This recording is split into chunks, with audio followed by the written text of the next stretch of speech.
Welcome to the Strategic Plan, an audio series exploring 3 areas that are helping to shape bright, grounded, connected, and inspired students well beyond their years at Leo Baeck. We will dig into the topics of social, emotional well-being, and differentiated learning to see what these buzzwords are all about. And we will visit how teaching Jewish identity has adapted to meet changing times. Thank you for joining us and enjoy the show. And now back to my conversation with Jayme and Lauren.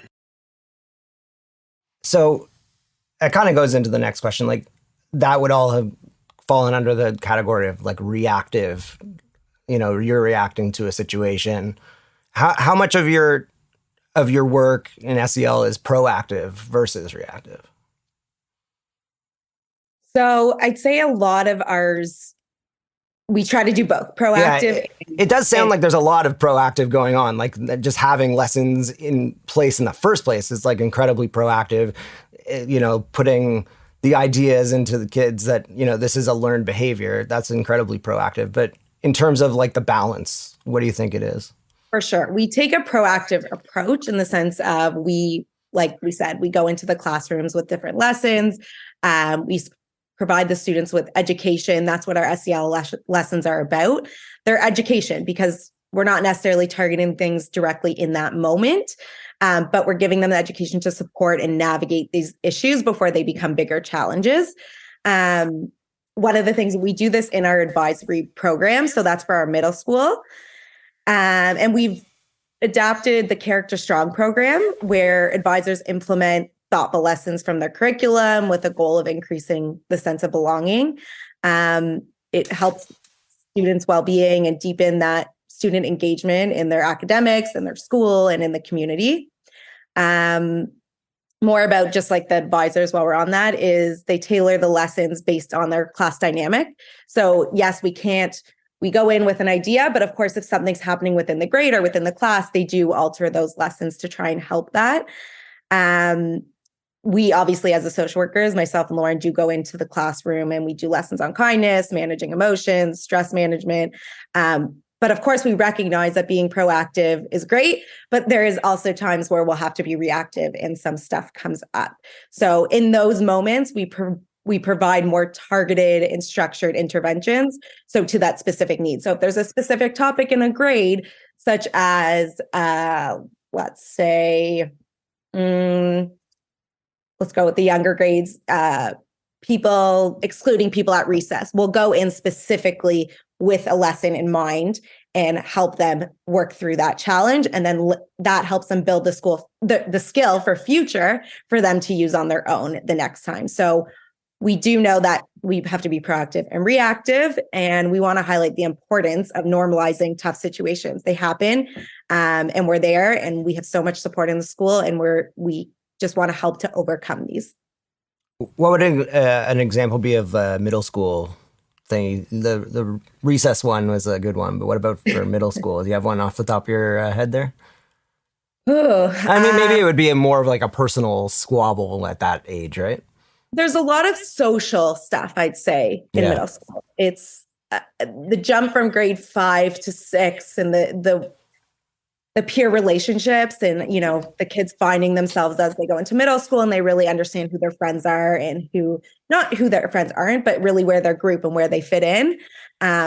Sometimes it's hard for others to acknowledge that maybe their best friend from grade 1 isn't going to be their best friend in grade 8. And that's okay. So how to manage that and how to move forward in those feelings is what we're there for.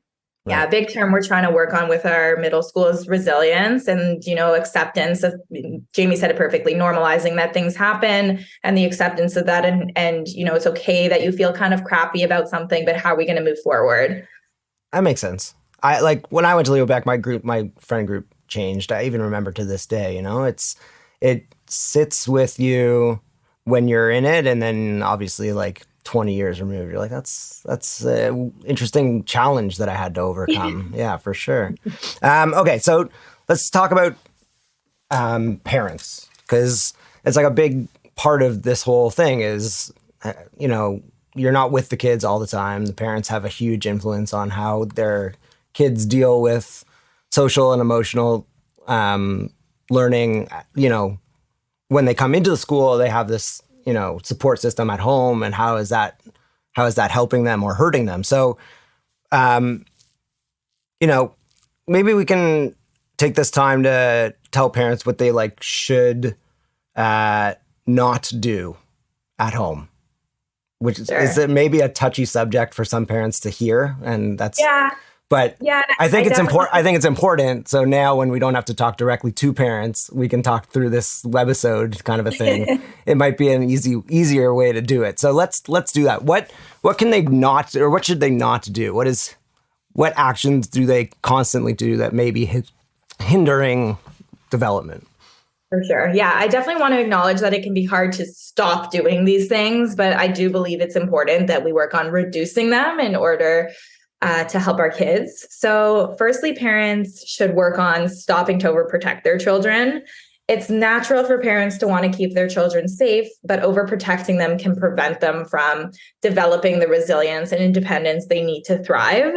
So parents might consider giving their children more opportunities to make their own decisions and learn from their mistakes.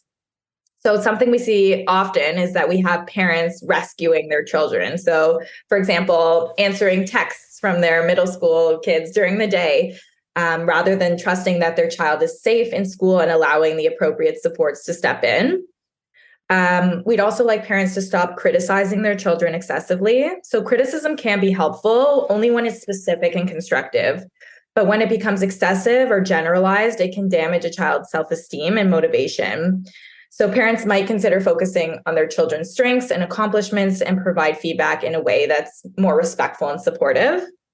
And then something that I think is truly, really important is parents should definitely stop neglecting their own self-care. So parents who neglect their own physical, emotional, and mental health can become very overwhelmed and stressed, which can make it difficult for them to provide the support their children need. So parents might consider taking time for themselves to engage in activities that promote their own well-being, such as exercise, meditation, or spending time with friends. By taking care of themselves, parents can be better equipped to support their children. So, Jayme, when we talk about parents and what they should not do, can we also talk about what the partnership between the parents and the school should look like? What roles each of them can take, the parents and the school? For sure. And I think that's a very important piece to note, because we mentioned that we take a systemic approach, and that includes our parents. So working in partnership with the school can be beneficial for parents in supporting their child's academic and social emotional development. So some ideas that can work that we would hope parents would engage in is establishing just regular communication with the teacher in the school to stay informed about the progress. And it doesn't just have to be wait for the report card. Teachers are more than happy to reach out and schedule times to speak with parents if there's any concern. Encourage your child's learning outside of school, setting aside time for homework at home, educational activities. And when you do set, homework at home, have that quiet and distraction-free place for them to study, and be able to help them, even if you don't know the answer, just be able to help guide them on what might be the best way to advocate for themselves. So if the parent doesn't know the math question, that's okay. Help them advocate at school to go speak with their teacher, and really learn from, not being able to do something, but then learning how to move forward through that, how to kind of learn more in an experience that you just weren't sure where to go. So if you ever have concerns about your child's needs, let us know. We don't want to wait till it becomes too much. Please, request, you can ask us and work with us if there's potential for additional supports. This can be tutoring, this could be accommodations, it could be counseling, but we don't want to wait before it gets too big, where we're kind of picking up all the pieces, and it goes back to being proactive versus reactive. Parents can also come to our events at school. So our parent speaker series that we have 3 to 4 times a year, school events. There are, the adult nights. It helps build that relationship between our faculty and our parents. We also have volunteer opportunities, and that all kind of creates that partnership. And some other, tips would be reading our resources. So we have Beck Kids that goes out every Wednesday.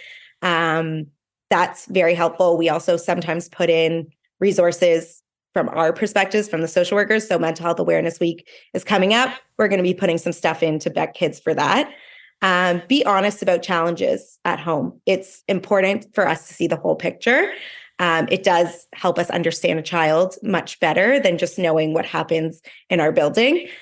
It's also important to recognize as parents our own anxieties and to create those boundaries between our child and ourselves. And don't think that your child's behaviors or actions necessarily reflect you. We know these are kids. We know they're learning. They make mistakes. That's exactly what we're there for. So don't take on their shame and embarrassment.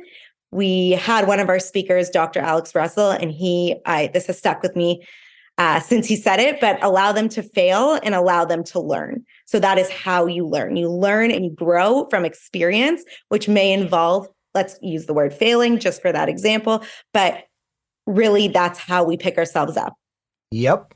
I couldn't agree more. Yeah, 100%. That makes total sense. You have anything to add to that? I think a very important part is self-care. And when we say stop doing things, we don't necessarily mean it in a negative way. We mean it, take care of yourself, do something for you. You deserve to also feel good, not just your kids. And when you feel good, so do your kids. And you can help your kids way better when you take care of yourself. Right. Yeah, just being mindful of your role in your kids' reactions yeah. Thank you for listening to the Strategic Plan audio series. I encourage you to keep learning about what creates true educational excellence and how a strong Jewish independent school is flourishing right here in Toronto. For more information, visit leobeck.ca, go to the About drop-down menu, and find all you need to know on the Strategic Plan webpage.